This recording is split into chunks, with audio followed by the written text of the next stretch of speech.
Pauwi na tayo. Delivery. Apat nga yun kasi dalawang drop off.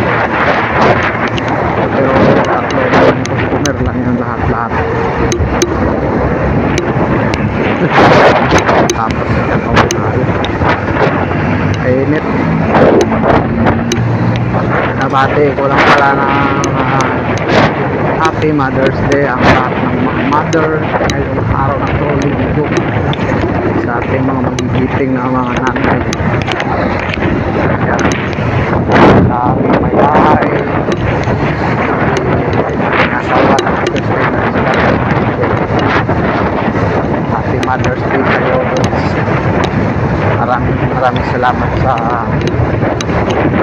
pag-alaga mo sa ating mga anak kahit na medyo tapos mahirap kasi nga minsan pinatapos tayo sa budget pero hanggang ka hindi sumuko, hindi maayaw, tutulungan tayo palagi. Ayan, ako naman kahit na init o maulan magsasacrifice ko para sa inyo. May tataguyod ko lang kayo. Hindi ko hinda yung hirap ko. Hindi ko hinihinda yung naman yung hirap na naranasan sa kalsada. Basta alang-alang sa inyo. Sikap ako. Dito tayo ngayon sa punta tayo ng interview. Yung last ko kasi deliver doon Caloocan na rin sa ako. Pero sa professional pa kasi ito sa Caloocan yung alis. Kaya medyo matraffic ng konti dito.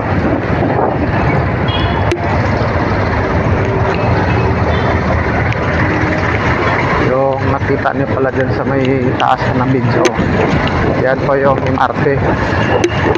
Gawin po yung construction yan punta ng San Jose del Monte, Bulacan. Yan ang kita niyo sa taas, MRT yan. 24/7 ang gawa dito kasi madali nga ito para matapos.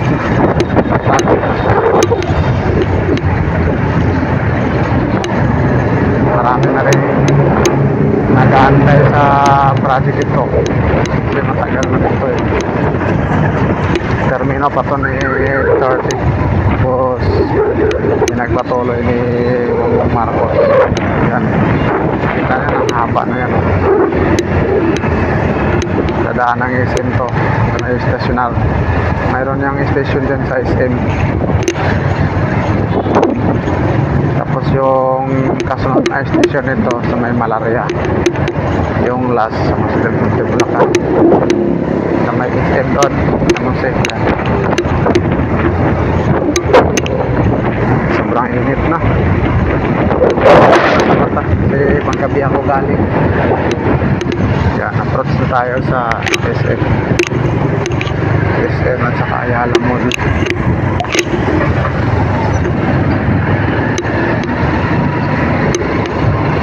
Sobrang init.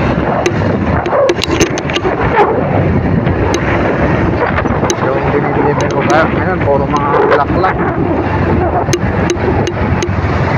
galing sa Makati.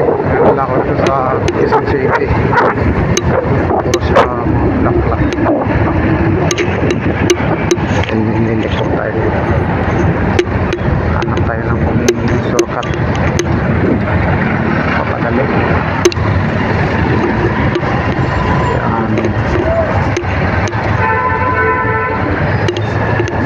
Ito yung North Fairview. Yung sa kanang side ko, ito yung Ayala Mall. Sa kabilang kaliwa naman, yan yung Robinsons na Balitsis, SM Fairview na Balitsis, Ayala Mall Fairview. Yan, kakalaban na sila na SM. lang tayo guys kasi mainit. Kailangan magtakip sa mata.